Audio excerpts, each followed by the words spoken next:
Mesdames et messieurs, bienvenue à notre forum. Ladies and gentlemen, welcome to our forum for economic ideas. We're delighted to welcome you to this 9th edition of the Economic Ideas Forum. We used to do it in English, but by bringing it to Paris this year, we decided to be using a French. Why Paris? Well, naturally, because Europe is really one of the cradles of the European Union, but we had to, as a foundation, a political foundation, to really, to be as a pan-European one, to bring our forum here. So we are really helped here by the French office of Konrad Adenauer, and we thank them for that. But first and foremost, I would like you to welcome on stage the president of the Centre Wilfried Martens for les études européennes, Mr. Mikolas Zurinda. Sir, please.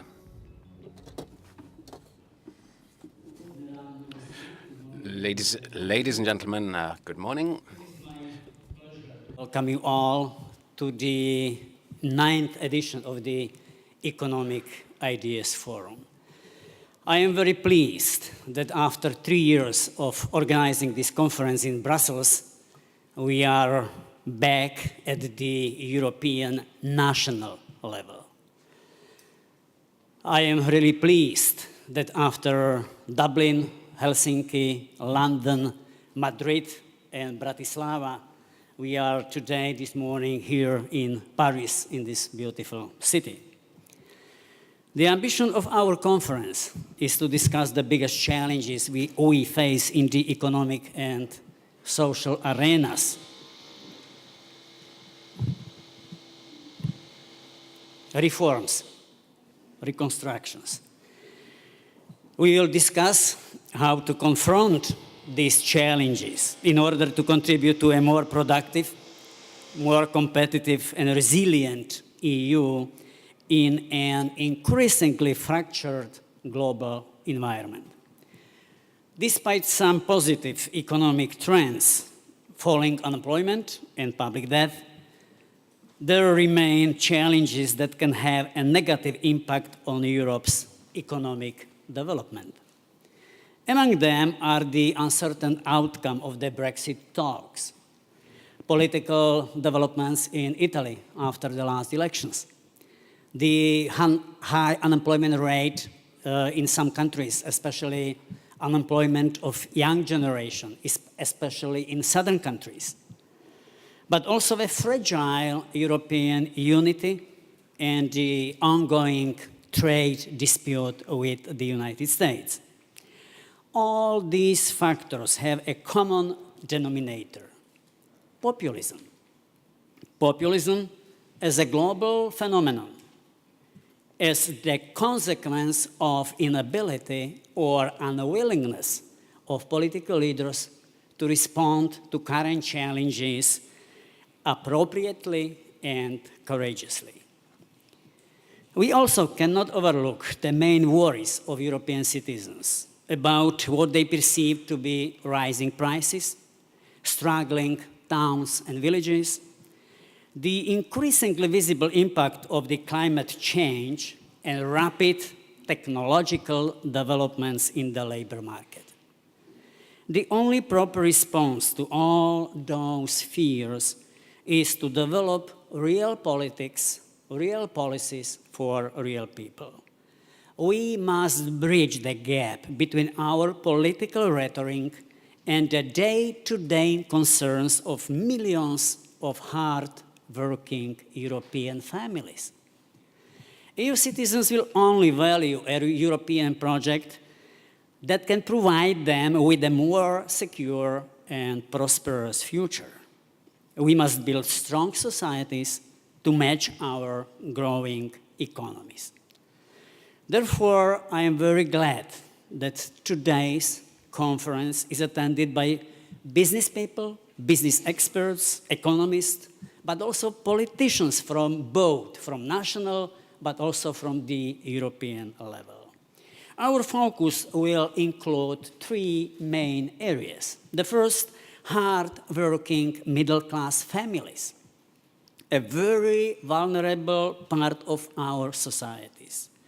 People that are losing the belief in their ability to achieve a higher standard of living and offer better opportunities for their children. Restoring the fortunes of middle class is a big political challenge that should be developed and treated with importance. We must aim to restore an aspirational and socially mobile middle class in Europe. The second area is globalization and technological process. Both processes are unstoppable, we all know, because it is natural evolution of our human society. Both have impacted all sectors of our economy and people from all walks of our life. We have to respond to this information revolution, and the adaptation of the process of change must be a positive one. The adaptation can only come about through quality education. Only then will technological development unite, not divide us. It can build rather than destroy, advance rather than stagnate. For this dream to come true, we all need to participate in the process, to be able to learn about it and contribute to it. And last but not least, we have Eurozone and the EU reforms. The euro is one of the pillars of the European project. We cannot afford that the euro will become a symbol of our failures. Therefore, we should focus our energy on completing the banking union and implementing the single currency in the remaining EU member states on the basis of equality and inclusiveness. Ladies and gentlemen, dear friends, on behalf of the Martin Center, I would like to thank the European People's Party, but also the Konrad Adenauer Stiftung in Paris and Robert Schuman Foundation for their great cooperation in making this conference possible. Last but not least, I would like to appreciate and value a long-term support of the sponsors of this event, the Walt Disney Company, Microsoft, AT&T, and UPS. I welcome especially President of the European People's Party, Mr. Joseph Daul, in his home country. Ladies and gentlemen, excellencies, ambassadors, dear friends, I am looking forward to an exciting day of debate. Many thanks.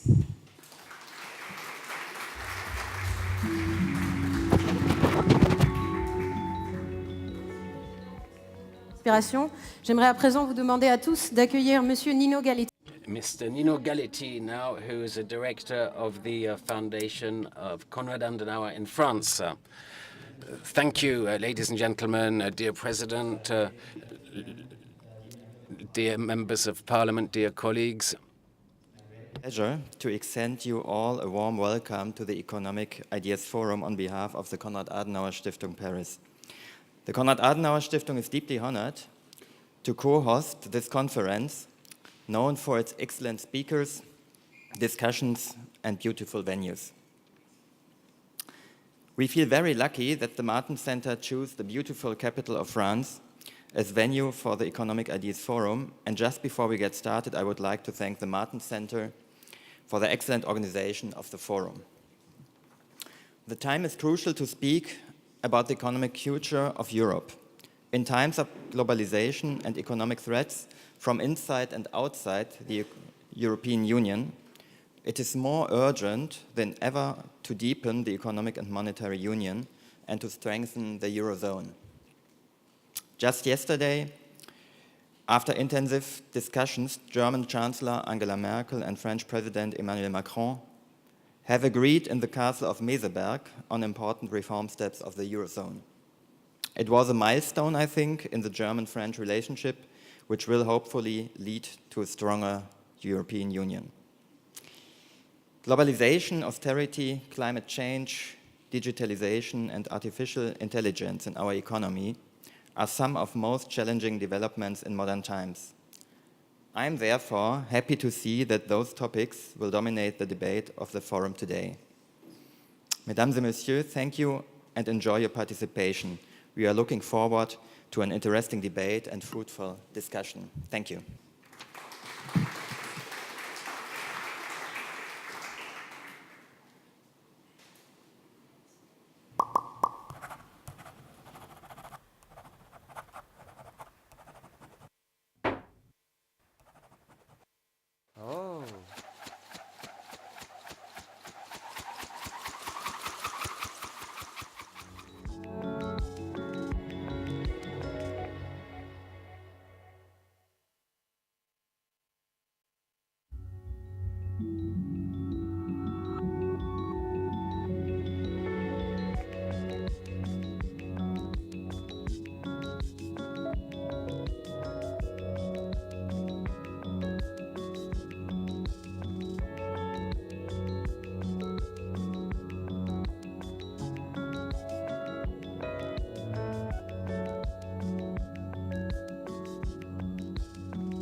Thank you very much, Mr. Galetti, for your inspiring speech.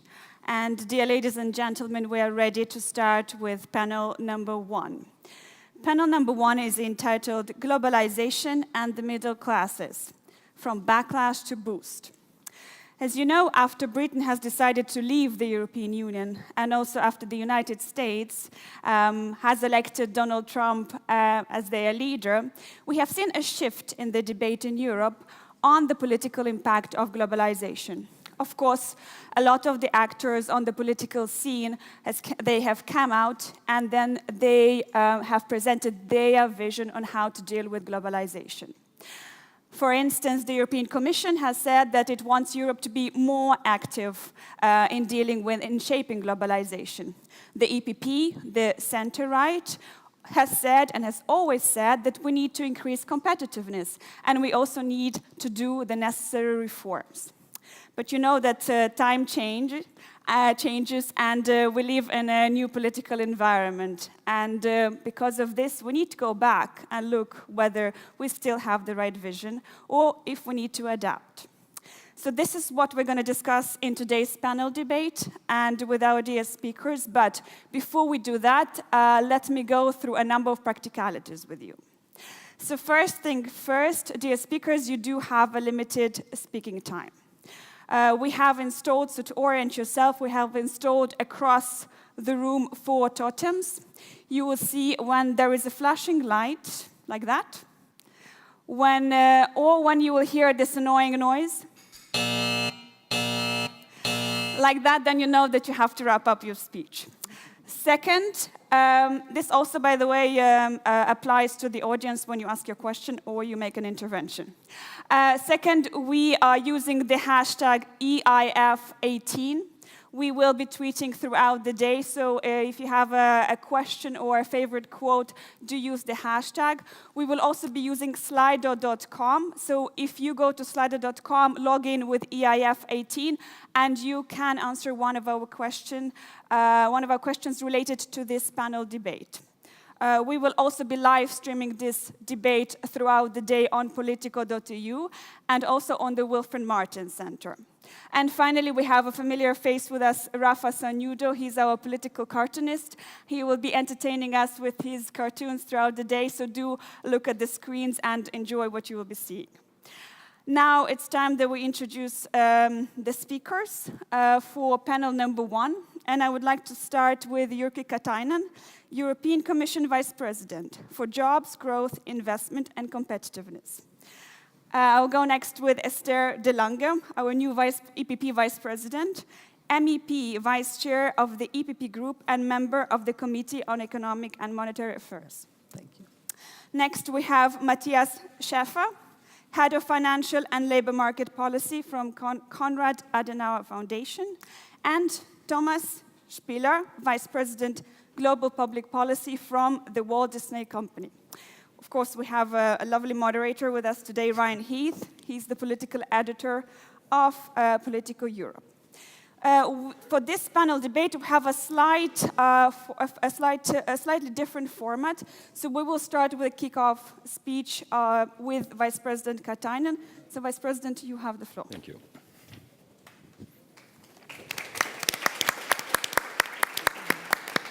Thank you very much, ladies and gentlemen. Let me first thank Martha Center for organizing this event again.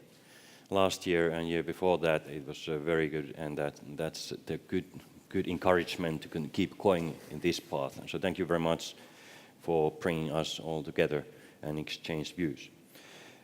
So on globalization, I must say that globalization is good by definition, because it helps us to reduce poverty, and it helps us to get better access to new innovations and new jobs. But we must shape globalization. It's not something which is given as a good, but we have to make sure that globalization is rules-based. Globalization cannot be laissez-faire, but it must be rules-based. And that is the reason why, for instance, the European Commission is paying attention to rules-based world order.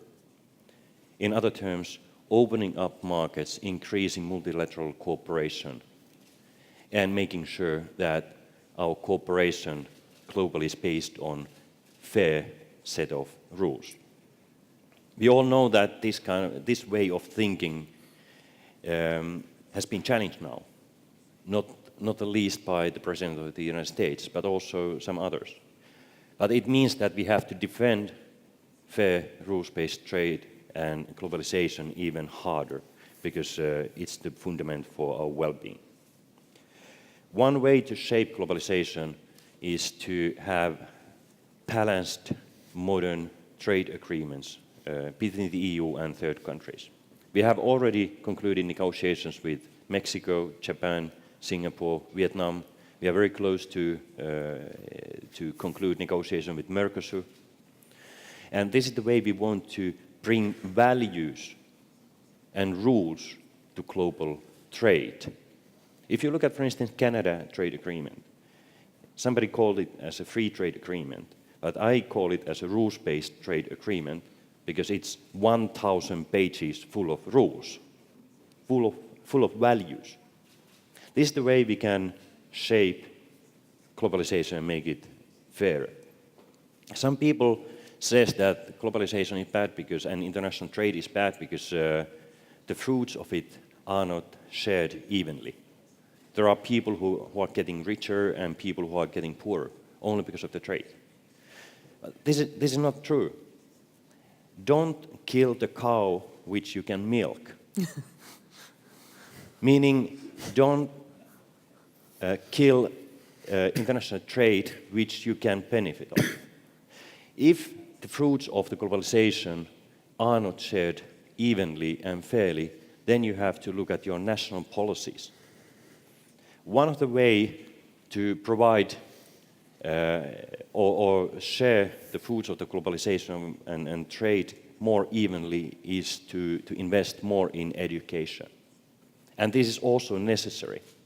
We cannot live in a more open world without being more resilient. We have to strengthen and invest in the resilience of our societies, but also the resilience of individuals. And there, the quality of education comes to the picture. Unfortunately, education has not been #1 priority in many of our member states up until now. But this must change. We have to look at, for instance, the quality of teachers' training. We have to look at the competence of teachers.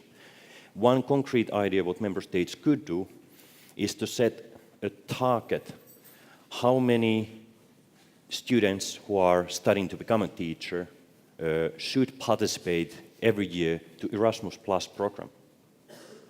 Because the more international our teachers are, more they can provide high quality education to our kids. So ladies and gentlemen, artificial intelligence and circular economy will be the megatrends in the coming years in the world scale, and the EU must focus on these two areas, and at the same time make sure that we can push forward rules-based fair globalization and invest in people, especially through education. Thank you very much. Thank you. Thank you, Vice President, for your inspiring speech. I just need 10 more seconds, Ryan, so sorry. I know you're impatient to start your panel debate.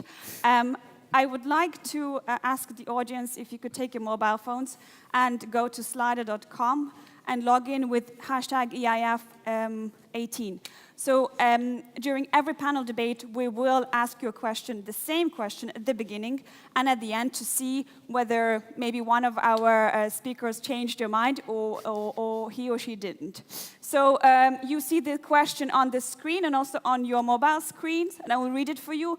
Do you think that the European economy is losing out from global trade? So do let us know what you think. Ryan, over to you. Okay, thank you.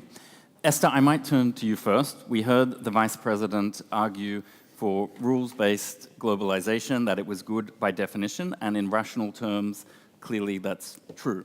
But not everyone is rational, not everyone feels that it's fair to them at an individual level. So to kind of ground the discussion as we go forward, I wanted to ask you, what's your take on the actual position of the middle classes in Europe? And is globalization really the issue that dominates their perceived decline or their sense that they're not in control anymore? Well, not if you call it globalization, because a lot of people won't know what it actually means. And that, I think, shows the double challenge that we have as politicians. Of course, the Vice President of the Commission is right. At an aggregate level for Europe, we need global trade because our economy is dependent on it, and a trade war would be detrimental to our economy. But that's aggregate level, and people don't think aggregate, they think my household. And if you then look at what happened in the past, let's say 10 years, if you look at the period, and I have to get the numbers right, 2005 until 2015, McKinsey did a very interesting study. It's called Poorer Than Their Parents. And it shows that household income, real market income, has actually been flat or declining for 65 to 70% of all households. I mean, dear people, that's a group of around 550 million people. And this is in the 25 richest economies, so US and a lot of European countries. Of course, the Commissioner was also right that national policy can kind of cushion that. And if you then, correct this for the tax system and for social transfers, it's still a group of 20 to 25% of households. And some member states, like Sweden, have been better at cushioning than other member states, but this is still a big group. Compared to the period, the 10 years before the period that I just mentioned, that group was only 2% of households. Now it's 20 to 25% of households. So these are all people that say, well, wait a minute, in my wallet, when it comes to real disposable income, this is still the group of 25% of people who haven't seen an improvement or actually seen a decline. And that explains the double challenge that we're facing, Jyrki. I think, yes, we have to keep flying the flag of multilateralism and trade, but we also have to show people how it benefits them. And there we might need to change a number of our policies, and I'm very happy that, in a way, the Commission has started to do so with this agenda of shaping globalization, also being tougher to protect a European stance if need be. Now, Matthias, I want to bring you in here because another thing that the Vice President mentioned that correlates very well with what Esther's just been talking about is he talked about artificial intelligence as the big mega trend. Europe is clearly a leader in tech regulation globally, and you've been involved in writing about the belief in no robots, was the book you were flashing around as we sat in the speaker's room, which was said to sum up the view of many people in the middle class, that to protect themselves, we need a world without robots in the future. Mm-hmm. But the robots are coming. So do you want to tell us a little bit about how you see that playing out? Yes, thank you very much. Well, actually, we used this title, No Robots, for a book about the situation of middle-class households in 9 European countries. And the idea behind was that we thought to get more perception on the fact that we do not speak about robots, but about people, ordinary people. And probably robots would buy the arguments that we already heard, that globalization is good for wealth creation. And I am completely with that. Perhaps it's as well not the best idea to start a contribution in countering what the Vice President said. But nevertheless, I would wanted to bring in a thought, or I wanted to challenge our main narrative, thinking about, are we really capable of shaping globalization?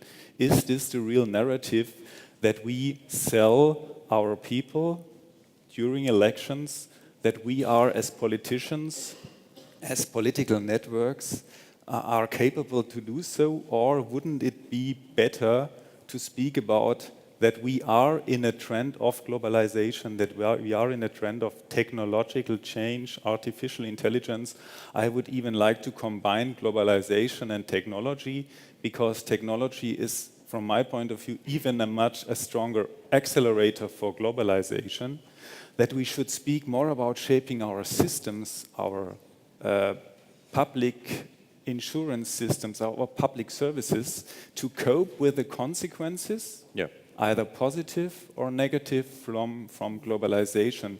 And there, finally to come back to your point on artificial intelligence, which is probably one of the main drivers of the next decade, this technological change is, from my point of view, somehow different to changes before that we used to know, because it will reduce the period of time that we have from the public side to shape our systems.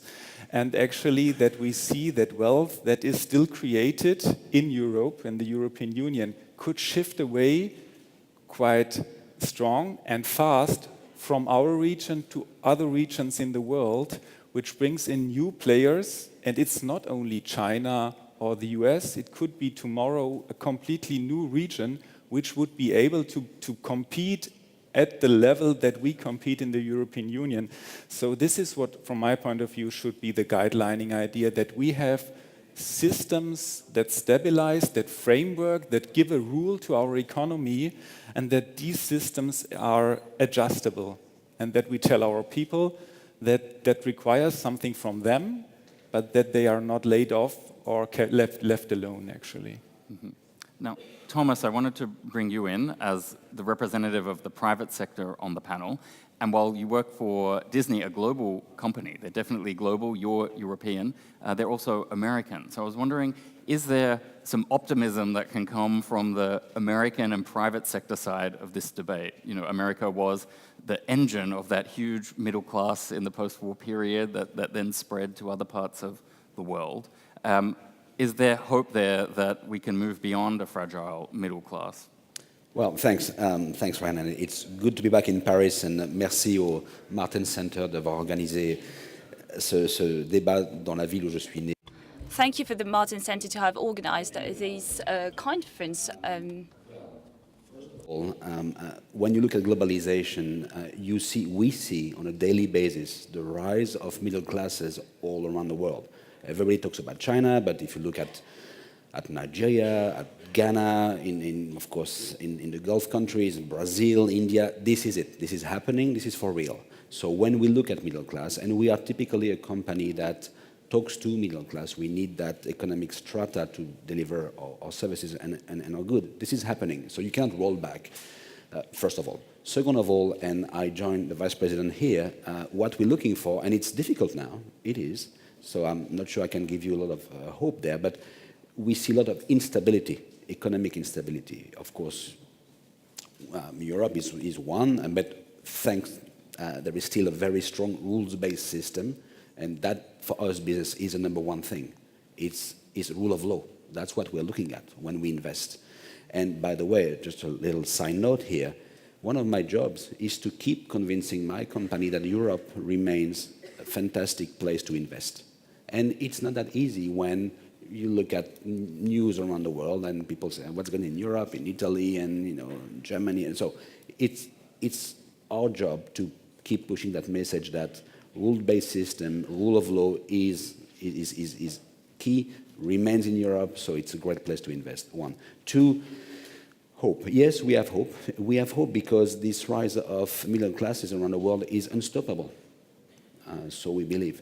So we think that, and fostered and triggered by technology. And when you travel to Asia, for instance, you see how technology is more embedded in daily lives compared to Europe. It's really different. So this will not stop. So yes, we do believe that there is hope because there is those growing middle classes around the world.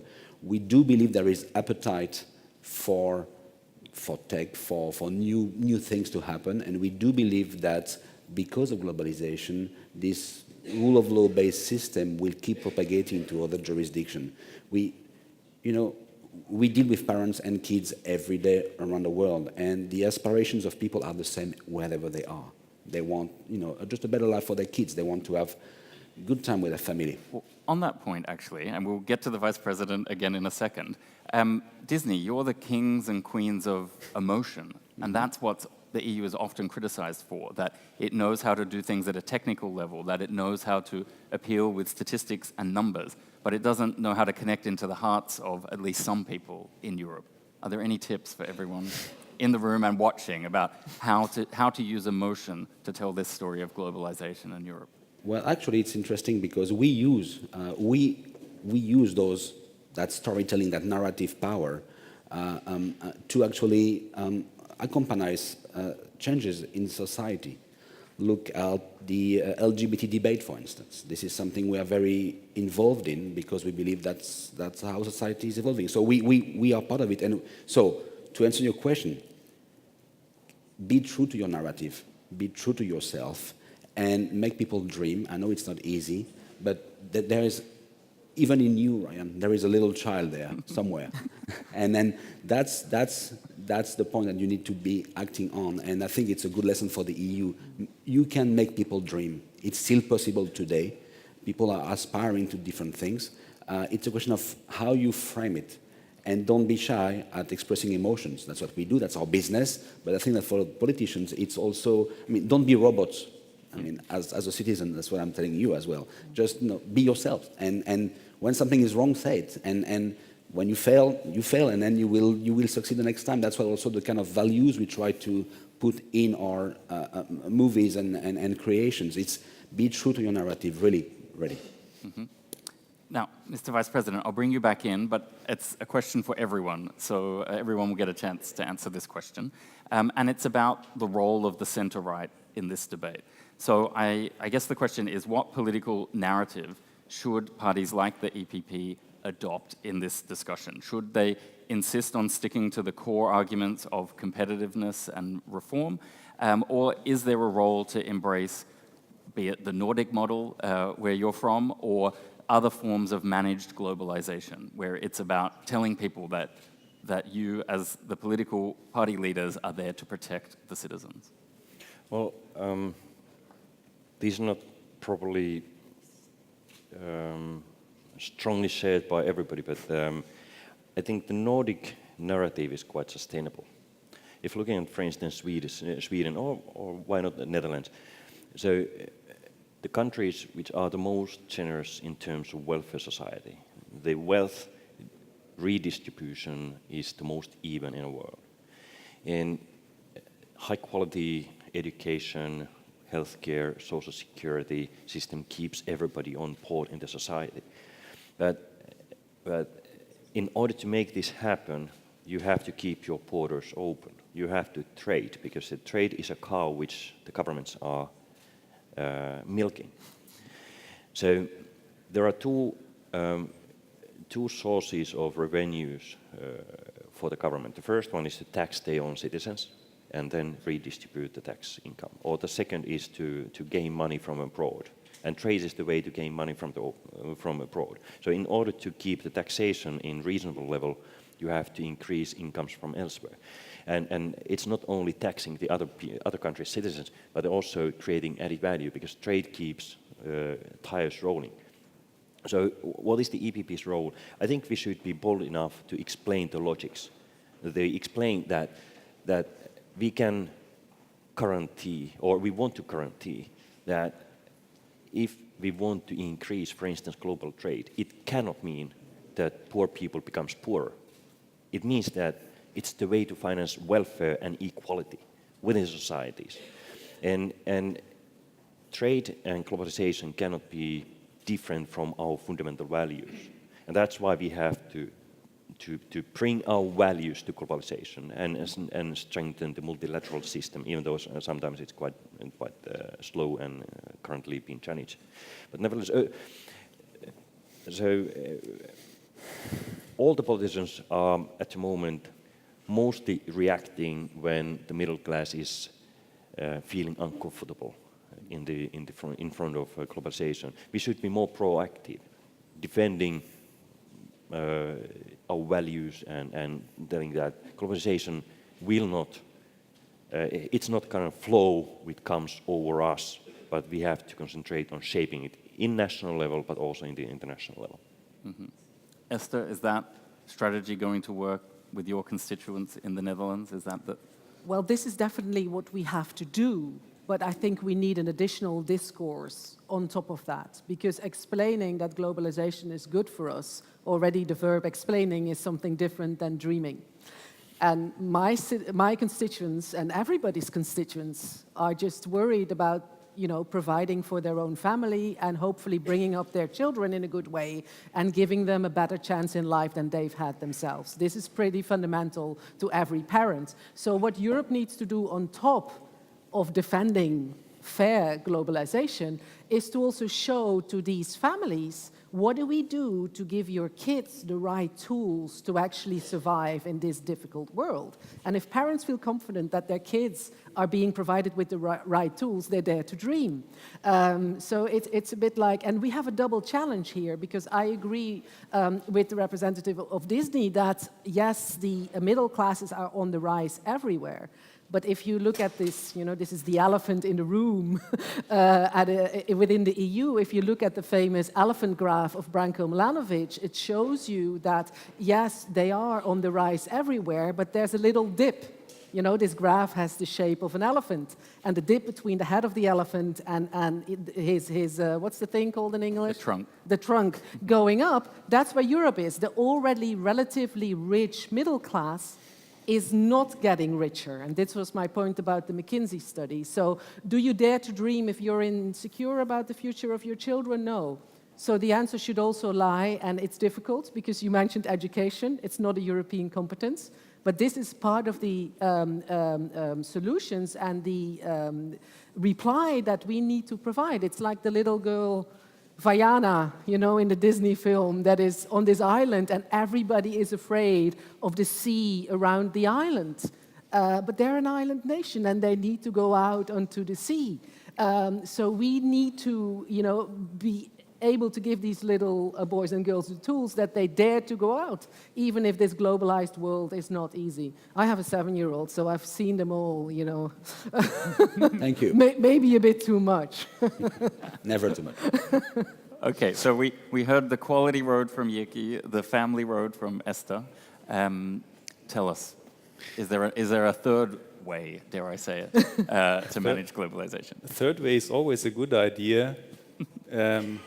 Beyond pure capitalism and socialism. So what we stand for as social market economy, which is actually as well the model that the European Union is following, I think this is actually a very, very good idea. Still a good idea, even when we have challenges, even when we see that actually there are some weaknesses and there is a concern in the middle class. Perhaps we could start, first of all, in explaining that this model still functions. The middle class is still a backbone of our not only economy, but as well of our society. And we need it in a way to keep our liberal order quite accepted from the people. We see as well that our welfare system is not so bad, because actually it still helps to strengthen the middle class. When we compare the middle class before and after transfer, we see actually that more people become part of the middle class income branch when our welfare system is working. So we have a 2/3 of people that belong to the middle class. You could say, what about the 1/3 that is not part of the middle class? But we could as well address it from the point saying, this is just a good starting point to go on with the development and be a little bit more proud of. But then coming to explaining globalization, I think that there is as well a need not only to explain globalization, but to have people, politicians from the corporate sector that stand as well for globalization, that make it as their personal idea, and that they fight for it. We could as well address the TTIP debate. You've anticipated the next question. What we learned from it actually in terms of bringing globalization to the people. A last point to the center-right. I think this is really tricky, because actually it's always easy to explain your own position when you have an opponent. But where is the opponent? How strong is the opponent? From my point of view, we should, coming back to this shaping globalization, we should be very precise when we call and advocate policies where we do see a certain illusion about a nanny state, to saying the state, the government is doing perhaps too much. So it's always, from my point of view, important, especially in the current situation, to recall as well that it has something to do with responsibility, with self-responsibility, with strengthening and helping the individuum. But on the other hand, that globalization and technology is not something where I wake up in the morning and pick just all the profits that I want, but I have to bring something to the day table, and that we have this vice versa situation. This is as well an idea of subsidiarity. You get shelter, you get help, but it's not a one-way street. So how can we get in this process again? Would, from my point of view, be a very good idea to strengthen this from a center-right perspective as well. May I add one point to the center-right dimension? It's always easier to oppose something than promote something. And when we see that new division of labor is, it means basically new technologies, means that some jobs will disappear and some new jobs will arise. So it's easier to oppose losing jobs, even if there is no policy tools to do so, than promote potential new jobs. For instance, if you look at the EU-South Korea trade agreement, which has been in power for 5 years now, it has supported already now some 200,000 new jobs in Europe, but nobody basically knows about it. And once we were negotiating on this, it was very difficult to say that what will happen. We only had estimations, but they have materialized positively. So the center-right party's responsibility is to defend new jobs which have not been created. And it's quite difficult, because you should believe that our logic is so solid, rock solid, that if you vote for us, it will create new jobs. And it's very challenging. But this is about the responsibility in politics, not easy at all. Now, Thomas, I'll give you a free pass on giving advice to the center-right. Thank you. But then maybe I'll come to you first with the question on TTIP that I wanted to raise next. And maybe it even goes back to the ACTA, the anti-counterfeiting trade agreement, even before TTIP. But in a way that we've started to see the end of rationality in some of these discussions. And that can be very disturbing and destabilizing to a lot of people involved in politics. What for you are the lessons out of TTIP kind of falling apart? The way people are now able to stop trade deals in their tracks, whether they're the leader of the free world or whether they're a protest movement. And what can we do differently now that we know the level of frustration and organization that's out there for people who don't want these deals to take place? Well, the first lesson is that trade doesn't stop. And actually, what the EU is doing with negotiating a number of bilateral agreements, well, that's, would we prefer a multilateral system? Absolutely, yes. Okay, that's what we have now. We have bilateral trade agreements, and we applaud the EU for pushing a number of them. Mercosur, you mentioned them as well. But if this is the way to go, great. That's the first thing, because we do believe that those agreements are fundamental in enshrining better trade and rules-based trade. And for us, like protection of intellectual property is absolutely essential. So great job, EU, pushing that. Now the lesson. Well, the first lesson is that it is not easy even for corporations to push messages out on trade now, because there is somehow a feeling of mistrust for global institutions, and global corporations are also viewed as global institutions. And so it has been an uphill battle on TTIP, and we tried our best and didn't go through. So I think that first thing first, like politicians, we need to remain true to our own narrative, and we need to show why globalization works, why trade is essential. I'm going to give you one figure. We just quietly announced a 2 billion euro investment here in France for the park in Paris. So, and that will provide many new jobs to a lot of kids who are out of school in the hospitality business. So that's the real thing, because if... And you're proof in a way, aren't you? Like, if we think back to when you set up in France, I can't imagine that people were on the streets in France cheering your arrival, necessarily. And I have a feeling that you changed people's minds through your actions over the last 25 years. Is that something you would agree with? Absolutely, because that's what I was going to say. You need to stay true to your narrative to show that you care about the local community, that you invest not only for a quick buck, but you're on the long run, and you become a real partner to countries, to communities, to regions, to provinces. That's where people start to trust you. If you just do an in and out, that's where the problems start. But people do understand, most of them, that sometimes the economic conditions and the change in trade system, currencies, etc., or just customer taste means that you need to adapt. If you explain that to people, but they will understand. If you say, don't worry, you have a job for life, and the next day you just shut down the plant, that's why you have a problem. But also that's our responsibility to keep pushing politicians on the education side, because what we are seeing is that if this is missing, we will go where people have the right skills, so we can invest and and build a lasting relationship. If there is not that basic skill set, well, we will go elsewhere. So I think that's the key responsibility for us is, yes, to have a rules-based system, that's great, to have the right skills and the right folks, and then we will invest and stay here for the long time. Again, I think it's a sin for politicians. We have to remain true to our narrative and our story. It is serious business here we're talking about. It's about people's livelihood and people's future. And so we think that trade is not dead, far from it, and the EU is showing the way. There will be bumps, there are bumps, obviously, but we remain optimistic that we can do more. Because, again, we think that without it, the machine stops, and the machine, by definition, will not stop, because there is aspiration by global middle classes around the world to get to the next level. This you cannot stop people from dreaming about it.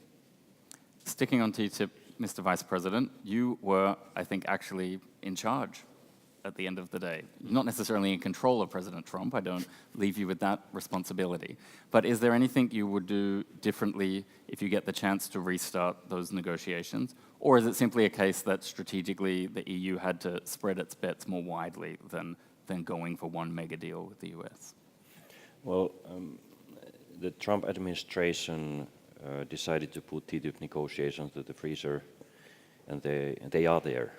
It's difficult to imagine to restart them, at least anytime soon. And I could imagine that the negotiations, even if restarted right now, the logic or the dynamism would be very, very different, and take into account the different position of the current administration. But beyond that, it should not mean that we cannot improve trading conditions between the two, and that's why we have proposed to the US authorities to start negotiating on easing up regulatory burden in our bilateral trade. We could also potentially discuss some tariff lines if this is possible, but the setup must be equally beneficial. This offer has not been accepted by the US authorities, at least by now, but we keep pushing because for us it's a bit odd that we are negotiating with the rest of the world on creating rules-based trading system, making trade easier except the United States. it's not normal. And that's why we keep our offer alive. So basically, my impression is that since the United States since the US started to question the rules-based world order, we have gained more support to globalization and especially to trade from our citizens, because everybody can see now whether you have rules-based system or then you are living in the middle of a system which is based on the rule of the strongest. And it's not good in any way. Esther? Well, I was hesitant whether I would use a football metaphor, you know, my member state not even being represented in the World Cup. But I think that I will, and try to broaden the debate a bit towards globalization away from TTIP. A big, famous Dutch football player, back in the days when we were still good, Johan Cruijff, he always said, you know, elk nadeel heeft zijn voordeel, which means every disadvantage has an advantage. And if I look at the situation now, we actually have an easier job, I think, Jirki, compared to when we were defending CETA, for example. When we were defending CETA, we were doing it as usual, you know, with our facts, with truth, whereas the opposite side often had misinformation, outright lies that we saw in national referenda, national ratifications as well. We answered with the truth and with economic facts. Now we have an added, well, we have a plus, we have a bonus in the sense that the world around us has changed so much with an unreliable partner in Washington, the position of China becoming more and more assertive, Russia, so the added more geopolitical line towards our citizens saying, but listen guys, you know, we have less friends than we thought we had, so we should have bilateral agreements with the friends that we still have, while still working, of course, to see what we can do with our friends in the US, that actually resonates to people much more than the economic facts and figures. So let's not also be too negative. Yes, we don't like the way how the world around us has changed, but it has actually helped us in putting a more substantial narrative in the debate about globalization even, and bilateral trade agreement. I feel that it helps to have this geopolitical argument much more than the only exclusively economic argument, even in a member state like the Netherlands that are normally, you know, very economic in their way of thinking. So, yes, please. I would like to. We would like to bring on the screen actually the results of the. Of your answers on slido.com. So I don't think it's very surprising.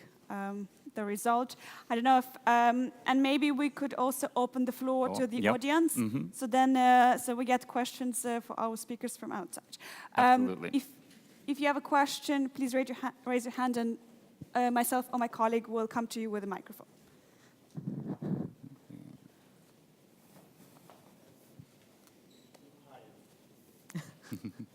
It works. Hello, and thank you very much for the very interesting debate. My name is Thibaut Mesergue. I'm Europe Program Director for the International Republican Institute. I'm author of this book, La Quadrature des Classes, which actually talks about the middle class and how new social classes have changed the political debate. I would like to get back to Mrs. De Lange's elephant in the room.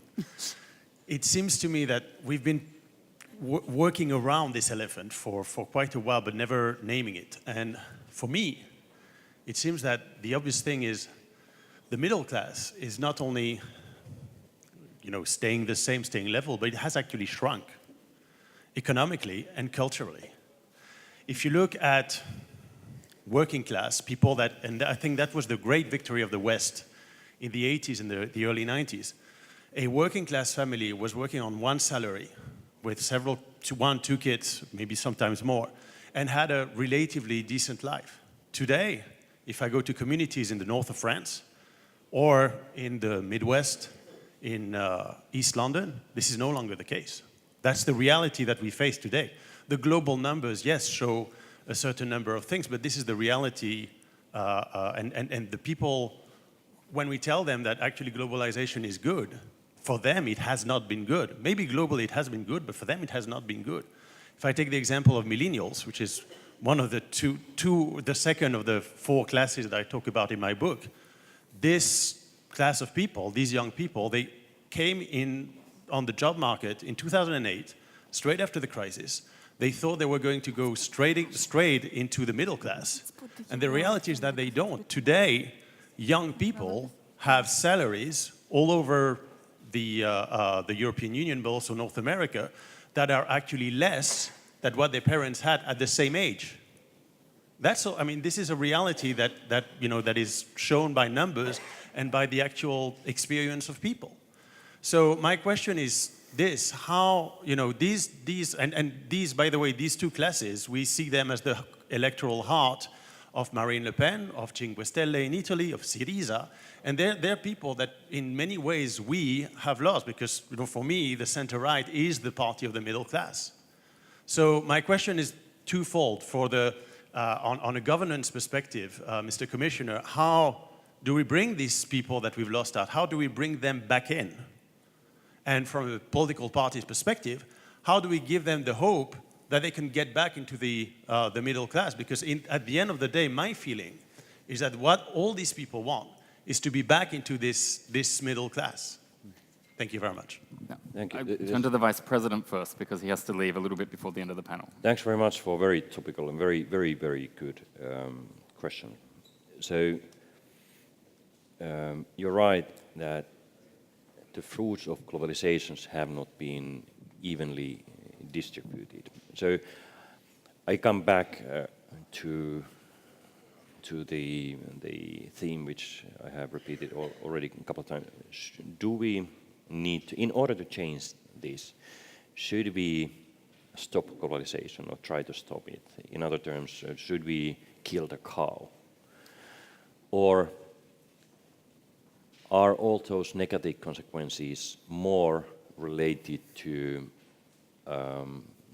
national policies? So, for instance, we have not managed to influence the working life issues the way we should have done. We have not managed to reform the social security systems, and also the education is badly lacking behind the needs what there are. If looking at, for instance, only in the EU, the differences between member states on quality of education, it's enormous. Can you imagine that 25% of adult Europeans cannot read and write properly? 25% of adult Europeans have significant problems in literature. No wonder our societies are not resilient for more open world. So that is one thing or explanation why I'm pushing forward this education agenda. So, and completely other thing is that we must be aware of other negative consequences of globalization, like third country investment to some strategic issues. So now we are in so open world that accidents can happen if our societies are not vigilant. So I don't want anything to happen by accident. So now I'm talking about a certain type of foreign direct investments to critical infrastructure, for instance. So obviously there are strong pressure to harness the globalization from different perspectives, but I would put focus on our national policies. So social security system, education, labor market. We have to regulate them differently than what we did in 1970s. Thank you very much, by the way, for letting me be here. Thank you. Thank you. Thank you. Any other reactions? Well, I think, the millennials, we could have a whole panel session on the millennials, and what you said is, of course, right. And the issue of education that was brought forward by the Commissioner, too.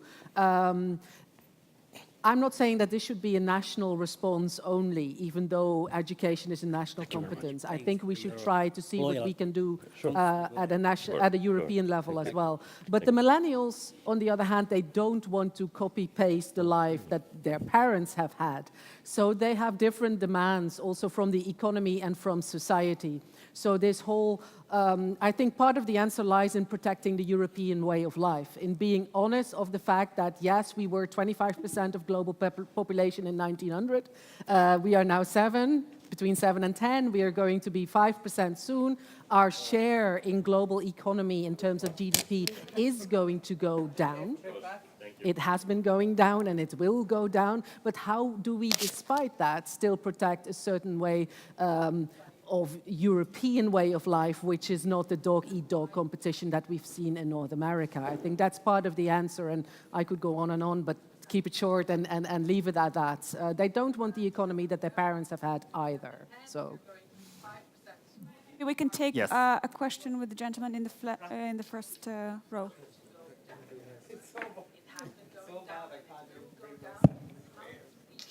I think we hear you. J'en ai un qui marche, arrive.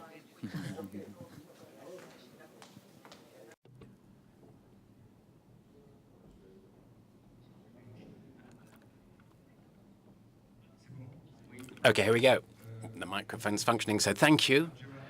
I'm Giraffe Borrell. I'm a professor at the Graduate School of Engineering, and I'm involved mostly in digital policies at European level with the Parliament and the Commission.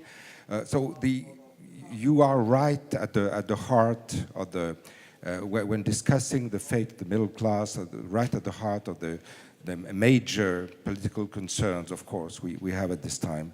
We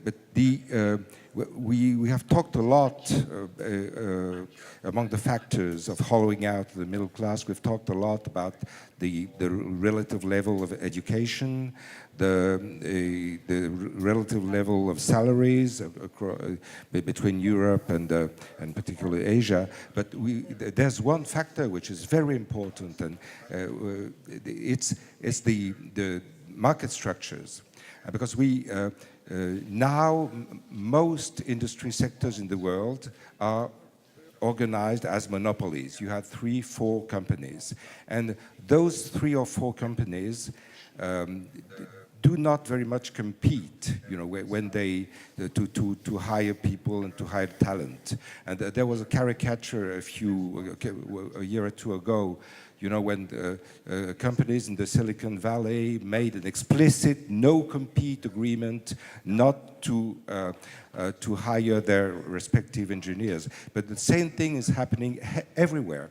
When young graduates go to companies, and actually those companies act as they do not compete on salaries. So this has become a major factor for the salaries of young people, even people with skills and qualifications. So the competition is very important, and we have neglected competition. There should be competition on market. It's good for innovation. More competition is good for salaries, and good competition is good for the middle class. Thank you. I think we've got one more question on this side of the House. Yes, Mr. Oui. Je voudrais simplement... I would simply like to say, I'll speak in French if that's all right.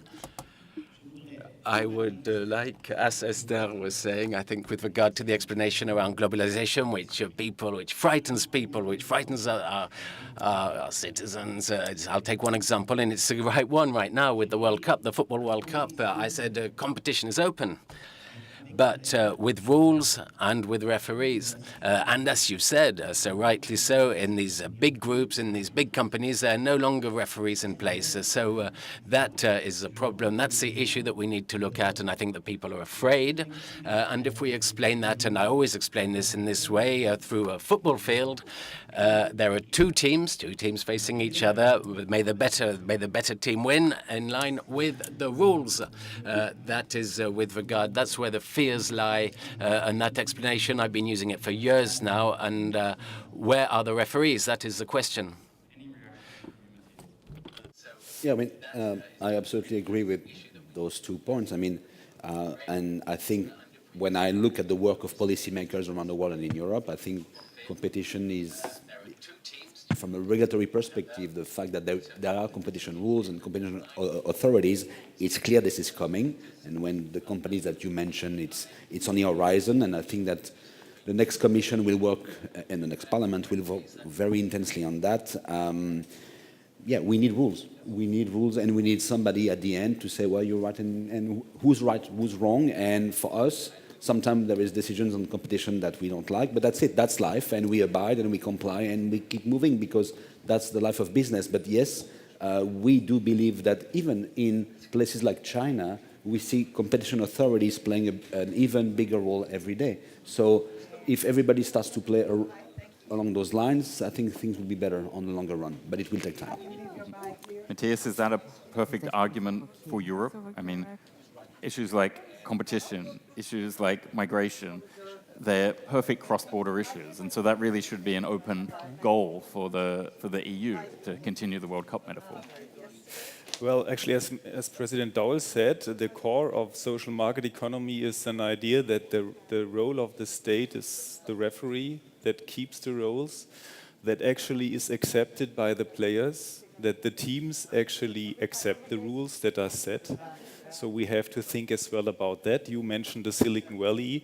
These corporates probably do have another idea of which rules should be set and what is the role of the government, either in Washington or in California. So this is, from my point of view, this is a very good European answer, which is quite appropriate. Nevertheless, we have to see that we compete with, on the one hand, this Silicon Valley platform monopoly capitalism, on the other hand, this state capitalism from China, which is as well, in a way, a feasible and quite efficient model for the people. So I would like to bring as well this idea of efficiency. Are our systems efficient? Education, social welfare, unemployment, insurance schemes, and all these things. So we have to, and this is from my point of view as well, center-right. It's not only about shaping globalization, it's showing up that you do not have only values or ideas or rules that you follow, but you can implement them in day-to-day governmental business better than probably all other political opponents. And as you mentioned, the elephant in the room, I agree on the one hand, saying that globalization led to the fact that we lost a huge range of middle-class jobs, middle income, and thereby this has a direct impact on this idea of the middle class. I'm okay. Nevertheless, we have to think about being more from my point of view. We mentioned as well the millennials. They have other expectations towards what the economy should provide them. And I would challenge as well this notion that you hear as well in Germany, day by day, there are young generations that have not the income that their parent generation had 30 years ago. Is this so bad? Do we have to be shocked? Do we have to be shocked about that? Or do we have to see that actually with the same income that young generations now have, they still have a quite better opportunities for their life that probably their parent generation has. So I would like to challenge as well all these narratives that we are quite familiar with in addressing the middle class topic. I think we have to bring back more to the table that actually it has to be as well an achievement that you become a part of the middle class, and you are not entitled to because you followed your studies at university, because you live in Europe, and perhaps your parents had a certain background, but it is still, you have the idea of your own destiny that you, in a way, formulate for yourself. And this makes people, from my point of view as well, dream, as Walt Disney showed us, that he had an idea of the next 2-3 decades, and thereby we could actually help much more people to have an idea of what is the way they want to work, they want to live, they want to be in their neighborhood and in their social networks in the next 2 decades. And this has as well to do with what the people bring on the table from their own. Mm-hmm. Now, I wanted to come to a question that I guess extends the elephant in the room thought that we just heard a few minutes back and tie it into the poll that we saw. And now the results showed very clearly, it's now up to 87%, in fact. 87% think Europe isn't losing from trade, the people in the room and the people watching. And now what that means is that actually we're really out of touch with what everyone else in Europe is thinking. So I wonder if we have a European Union where you must have a degree to even work in the European Union institutions, if we have a policy class that 87% thinks that trade is working, but we also have millennials who feel very, very left out. Do we actually need a broader set of people involved in this process? Do you actually have to let more people into the discussion to make it a sustainable policy process? Do you have to shift to new generations? Maybe I'm thinking Sebastian Kurz rather than the leadership in Italy right now necessarily. But do we have to make that shift to be a younger and broader group of decision makers? I don't think it's a question of age. I mean, what this 87% here says is it says a lot about the people that are actually in the room. And I'd like to take maybe David Goodhart's divide in his book, The Road to Somewhere, who says that, about 25% of all people in society are those anywheres. They're the ones who speak 3 languages, have 2 university degrees, have done their Erasmus, have lived in different European countries. They could live anywhere and be fine.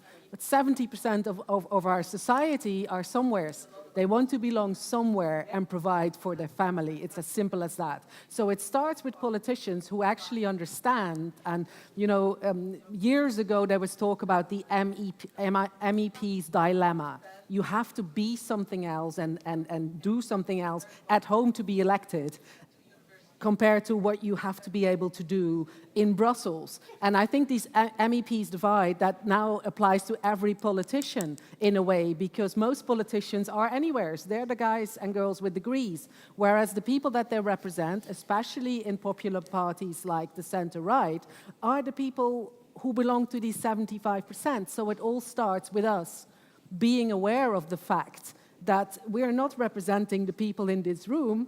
With all due respect, I like all of you, but it's about the people at home. And secondly, it's this debate about the European way of life. I really think we started this discussion about globalization, but we now end it on how do we define this European way of life. That has to do with education, also with the fact that there's nothing wrong with having a lower salary if your quality of life is higher, which applies to some of the millennials, but not all of them. The one in a precarious position with all these short-term jobs time after time, we have to stand up for them. And that's a question of government having to be the referee. But do we need more people in? We actually need politicians that represent the 100% or at least the 75%, and not the 25% only. And Brussels has a problem there. I agree with you. We're down to our last 2 minutes. I offer a minute to each of you guys. Who wants to go first? Well, I would be badly placed to give advice to politicians, obviously, coming from business. But it's true that, and I now speak as myself as a citizen, we feel that disconnect pretty much everywhere. And I see my own family, for instance. I'm the guy from Brussels.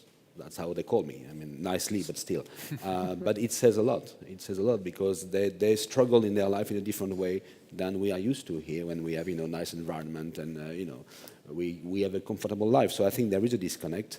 And I also believe now, coming back to business, that we have a role to play, corporations, to help people understand the rules of the game, actually. And because also, and we see that across the world, because of a number of disengagement between citizens and politicians, there is a void here, and we see more and more corporations stepping in and bringing something to the table more than just selling stuff.